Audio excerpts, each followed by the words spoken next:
Merci pour la grâce de ce matin, le premier dimanche de la seconde moitié du semestre et de l'année. Mois consacré à l'adoration. L'adoration qui nous amènera à palper la puissance, la vérité de ta gloire. Merci de l'avoir couronné, les mois de la plénitude, les mois de la pleine visitation.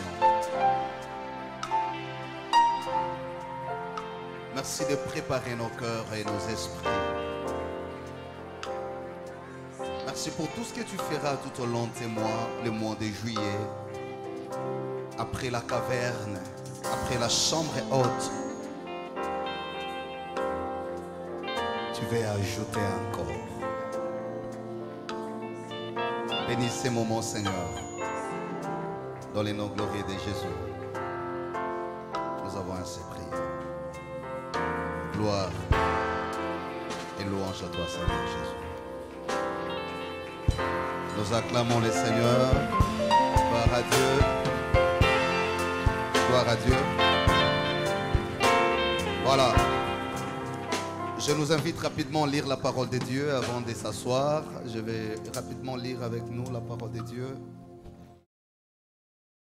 Genèse chapitre 4, verset 1er, je vais lire jusqu'au verset 13. Très rapidement, Adam connut Ève, sa femme, elle conçut un enfant, Caïn, et elle dit, j'ai formé un homme avec l'aide de l'Éternel.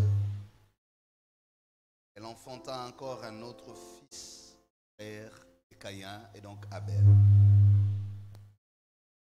Abel fut berger et Caïn fut laboureur. De quelque temps, Caïn fit à l'Éternel une offrande et Abel, de son côté, en fit une des premiers-nés de son troupeau et de l'œuf. L'Éternel porta un regard favorable sur Abel et son offrande, mais il ne porta pas un regard favorable sur Caïn et son offrande. Caïn fut très irrité et son visage fut abattu. L'Éternel dit à Caïn, citation, pourquoi es-tu irrité et pourquoi ton visage est-il abattu? Certainement, si tu agis bien, tu relèveras ton visage, et si tu agis mal, le péché se couche à la porte de ta maison ou à ta porte. Et ses désirs se porteront vers toi, mais toi domine sur lui. Cependant, Caïn adressa la parole à son frère Abel, mais comme il était dans le champ, Caïn se jeta sur son frère Abel et le tua. Les versets 9. L'Éternel dit à Caïn, où est ton frère Abel? Il répondit, je ne sais pas, suis-je le gardien de mon frère? Et Dieu dit, qu'as-tu fait? La voix du son de ton frère crie de la terre jusqu'à moi. Maintenant tu seras maudit de la terre, qui a ouvert sa bouche pour recevoir de ta main le son de ton frère. Quand tu cultiveras les sols, il ne te donnera plus la richesse. Tu seras errant et vagabond sur la surface de la terre. Caïn dit à l'Éternel, mon châtiment est trop grand pour être supporté. Voici que tu me chasses aujourd'hui de cette terre. Je serai caché loin de ta face. Je serai errant et vagabond sur la terre. Et quiconque me verra, me tuera. L'Éternel dit à Caïn, je m'arrêterai par là. Sur le verset 15, si quelqu'un tue Caïn, Caïn sera vengé cette fois. C'est la parole du Seigneur. Nous rendons grâce à Dieu et bénissons l'Éternel pour ces premiers dimanches du mois, mais en même temps le premier dimanche du second semestre de l'année 2022, placé sous le thème que l'Éternel ajoute encore. Dans l'ordre de nos objectifs, nous sommes pendant l'objectif de l'adoration. C'est ce qui a introduit le mois. Je crois qu'on nous a fait rattraper les bons moments qu'on a passés, qu'on a ratés hier pour beaucoup. On avait eu des moments formidables hier avec l'équipe d'adoration, la présentation d'un album de notre frère. Nous y reviendrons. Mais ce matin, j'ai pris quand même la responsabilité de commencer par l'école des dimanches. J'ai fait tous les tours de nos différentes classes pour enseigner aussi à nos enfants. J'ai bien pris la résolution, chaque premier dimanche du mois, je commence à l'école des dimanches. On partage avec les enfants dans différentes classes le thème que nous exploitons et je reviendrai à vous. Donc j'étais pendant tout ce temps en train d'enseigner aussi à l'école des dimanches dans les différentes classes. Je nous exhorte parents de pouvoir envoyer les enfants à l'école des dimanches parce que les moniteurs font un travail formidable d'encadrement, d'éducation spirituelle de nos enfants. Ne gardez pas les enfants à la maison, ne les amenez pas ici dans les temples, ils doivent être de l'autre côté pour être encadrés par les moniteurs. Et donc, le thème que nous avons retenu pour ce mois s'intitule « L'adoration qui manifeste la gloire de Dieu ». C'est le thème, je l'introduis aujourd'hui. Nous aurons tout le temps, je vais enseigner moi-même tout le temps, tout le mois. Nous aurons justement à voir 4 choses. Le sujet principal de ce thème, l'adoration qui manifeste la gloire de Dieu et l'offrande. Mettrons l'offrande en exergue. L'offrande, nous allons l'étudier à 3 niveaux. L'offrande est comme qualité de vie, l'offrande comme service, l'offrande comme don. Et donc, on aura ces 3 dimensions sur lesquelles nous reviendrons continuellement tout au long du mois parce que nous mettons un trait d'union entre l'adoration et l'offrande. En fait, nous voulons dire que l'adoration, c'est l'offrande.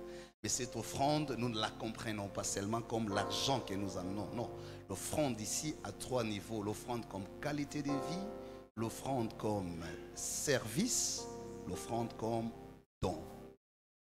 Et pour ce faire, nous allons, tout au long du mois, voir 4 conditions qu'on appelle 4 postulats pour la manifestation de la gloire de Dieu au travers de l'adoration. Qu'est-ce qui pourrait faire que votre adoration soit la clé de la manifestation de la gloire de Dieu? Comment faire, que faire pour que l'adoration dépasse les statuts de l'exaltation pour la pratique visible de la vie? C'est le questionnement autour duquel je reviendrai davantage pour en fait questionner la notion de l'adoration. Pourquoi adorer? Est-ce que l'adoration est des simples moments d'exaltation, des chants, de louanges? L'adoration doit être vue simplement comme le moment où on s'enferme, on lève la voix, on prie Dieu, où nous devons voir plutôt cette adoration se manifester, conduire, diriger, impacter même notre vie. Donc, du statut de l'exaltation à la pratique de la vérité. C'est cela la démarche que nous aurons tout au long du mois. Et donc, j'ai dit, cela passera par 4 postulats. Nous aurons les statuts de l'adorateur. Et c'est ce que je viens de partager à leur niveau avec nos enfants de l'Écodim. Les statuts de l'adorateur. On va examiner la question du statut de qui est un adorateur. Deuxièmement, nous allons examiner la question des fonctions de l'adoration. Quelles sont les fonctions qu'amène l'adoration dans la vie des chrétiens, des croyants, de l'Église, de la communauté chrétienne? Troisièmement, nous allons voir les conditions de l'adoration. Qu'est-ce qui fait ou qu'est-ce qui fera que l'adoration remplisse les conditions d'admissibilité devant le trône de Dieu, pour que Dieu agrée l'adoration? Et nous allons finir avec les derniers postulats qui sera les résultats. Quels sont les résultats qu'on attend, qu'un chrétien attend de l'adoration? J'introduis déjà le message d'aujourd'hui par une affirmation. L'affirmation nous dit ceci. L'homme est à la fois la combinaison du rationnel et du passionnel. L'homme est à la fois la combinaison du rationnel et du passionnel. Le rationnel permet à l'homme de s'élever au-dessus de son être en tant qu'être. Tandis que le passionnel conduit l'homme à se rabaisser en dessous de son être en tant qu'être. Quand Dieu crée l'homme, Genèse chapitre 1er, le verset 26-27, il y a quelque chose de très remarquable qui se passe là. Dans la formule utilisée par Dieu pour créer l'homme, il y a 2 choses. Il prend la poussière. En hébreu, on dit bachar. Bachar se rapporte à la faiblesse. Et c'est cette poussière qu'il va utiliser comme enveloppe qu'on appelle les corps.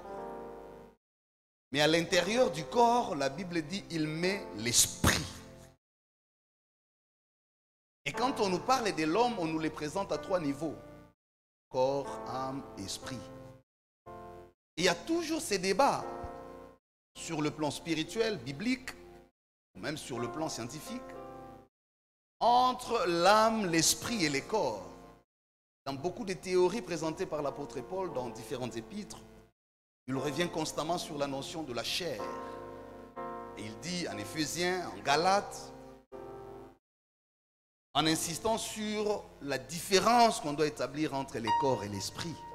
D'ailleurs, il dit les corps, la chair, il parle de la chair, bachar, ne sert à rien. C'est l'esprit qui vivifie. Et Paul va plus loin pour dire qu'il faut s'attacher aux choses de l'esprit. Mais quand on parle de l'esprit aussi, il y a une petite confusion entre l'esprit humain, qu'on écrit avec un petit E, et l'esprit des dieux, le Saint-Esprit.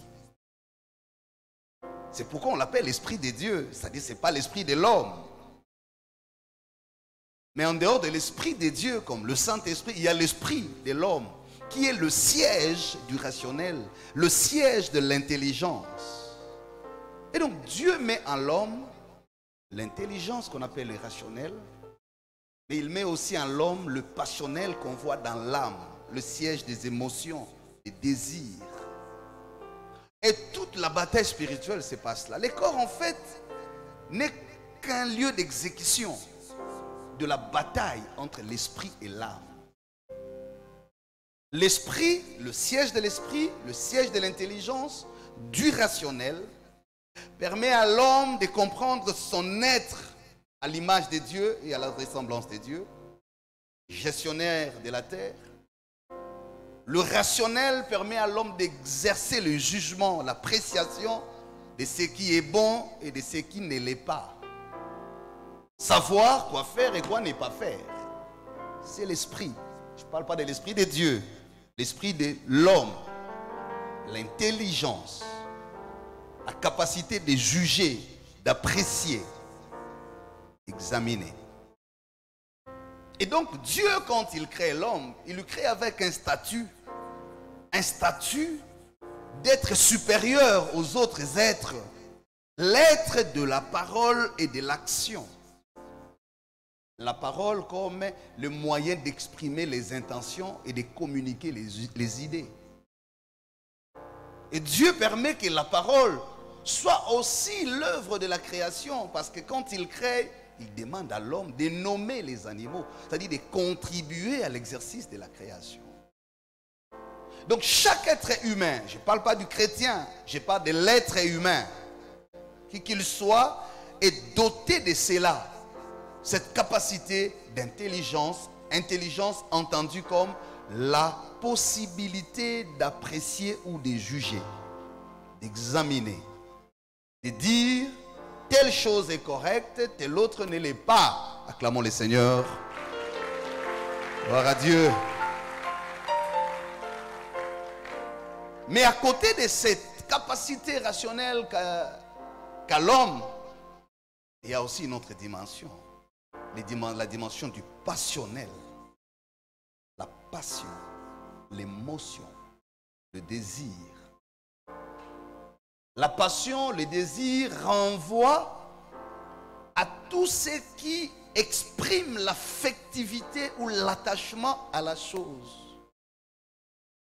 Ça peut être le repas, ça peut être les habits, ça peut être un monde de vie, une manière de faire, de vouloir faire, de sentir et de ressentir.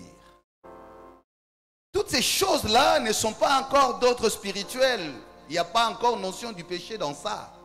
C'est plutôt de l'ordre création, en fait on dit de l'ordre ontologique, de l'ordre de la création de l'homme. Le statut de l'homme, quand Dieu t'a créé à son image, selon sa ressemblance, il se trouve ces deux réalités en toi. Une réalité du rationnel, et le rationnel te permet de t'élever au statut de l'être à l'image de Dieu, imago Dei. C'est comme ça que, contrairement aux animaux, tu ne manges pas n'importe quoi et n'importe où. Tu ne vis pas n'importe comment et n'importe où. Tu dois aménager les lieux où il faut vivre, là où il faut manger, là où il faut dormir, comment il faut s'habiller, comment il faut parler. C'est du rationnel. Mais après, il y a aussi cette dimension du passionnel. Les passionnels qui t'attachent, qui te veulent, qui te réclament. Ça n'a rien à voir avec le péché à la base. Mais justement, c'est entre le rationnel et l'irrationnel, le passionnel et l'intelligence que doit se manifester la spiritualité. La spiritualité intervient justement pour équilibrer l'homme. Et cette spiritualité, j'en donne les contenus de l'adoration. C'est ce que nous découvrons au premier récit de la Bible. Le récit d'Adam et de Ève qui nous conduit au récit de Caïn et d'Abel. J'en viens à cette introduction, bien-aimés, pour nous aider. Très franchement, je me questionnais depuis la nuit sur la notion de prier. J'étais même tenté de poser des questions. Pourquoi nous prions? Pourquoi venons-nous à l'église? Quelqu'un va certainement me dire, oui, nous prions pour aller au ciel. Mais je me dis, si ce n'est que pour aller au ciel, alors dès que tu crois en Jésus, reste à la maison, attends les jours où le ciel arrive et puis tu pars. Pourquoi sommes-nous intéressés, sinon obligés d'être là les dimanches, le mercredi, à des moments personnels, on s'enferme, on prie? Quelle est la raison? Est-ce qu'il vous arrive de vous poser cette question? Pourquoi dois-je prier? Quelqu'un d'autre va dire non, parce qu'il faut adorer Dieu, parce qu'il faut servir Dieu. Très souvent, on n'approfondit pas la question. Je suis tenté de choquer quelqu'un pour dire on ne prie pas seulement pour aller au ciel. Et je vais tenter de le montrer. Mais moi, je donne une tentative de réponse.